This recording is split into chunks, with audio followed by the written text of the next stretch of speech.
halkani waa garoonka jaamacadaha ee degmada Hodan waxa maanta tababar ku qaadanaya kooxda Hegan tababarkan waxay ugu diyaar garoobeysaa tartanka xiisaha badan ee Sakafa Kagame Cup 2019 oo ay kooxda ka qayb qaadanayso tababarka maanta wuxuu ku bilowday jawi degan wuxuuna ku socdaa jawi sida la mid ah waxa tababarka xaadir ah dhammaan ciyaartooyda naadiga tababarka waxa qayb ka ah ciyaartooyda ajaanibta ah oo kooxda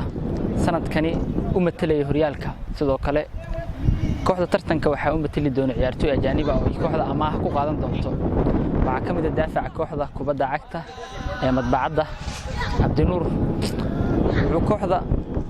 sanadkan u matali doona tartanka Sakafa si amaaha ayna kooxda u qaadatay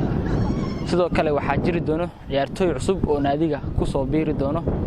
ayagoo xidigahaasna ay ka qayb qaadan doonaan tartanka Sakafa Kagame Cup 2019 oo ka dhici doona wadanka Rwanda